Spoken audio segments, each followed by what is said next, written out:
माननीय विधायक श्री अमरेंद्र दास।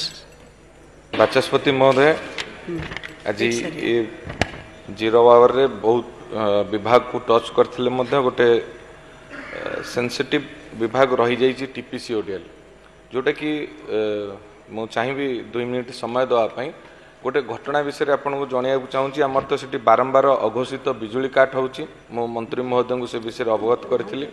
गोटे एसएचजी ग्रुप एप्रिल 2 तारिख दिन तांकर पत्र थाली करेन्ट 6000 टका डिपोजिट कले।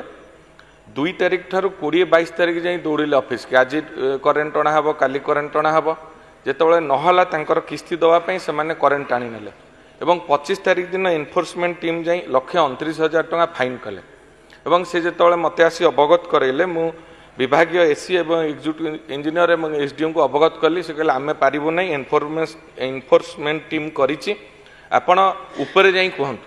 मु मंत्री महोदय को आसी भेटी धन्यवाद देवी। से संगे संगे पदक्षेप नहीं कि कहले छाड़ कर दिया जाइछि।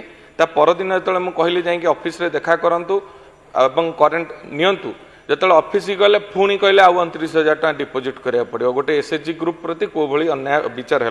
जो मुझे पुणी एसडीएम महोदय को जनइली से कहले आमे पारिबो नै, आपण पुणी ऊपर कहंतु एवं ऊपर कहला परे मंत्री कार्यालय रे कहला परे संपूर्ण छाड़ करागला। किंतु ये जो मनोभाव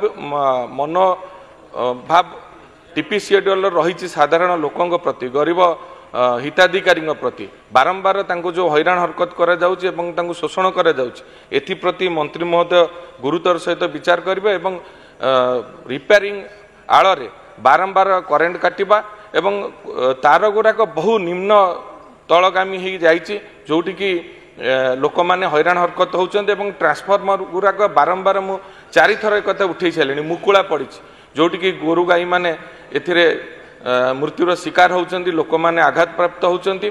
तेणु यहाँ गुरुतर सहित विचार करिके मुकुला ट्रांसफॉर्मर मान को केमती तार सुरक्षा व्यवस्था करेंगे एवं ये टीपीसी ओडीएल अधिकारी मानक किभली भाव में लोकाभिमुखी एवं साधारण गरीब खटिकिया को सर्विस देवा भली मनोवृत्ति की आनिबा पई मु मंत्री महोदय निकट में अनुरोध करी।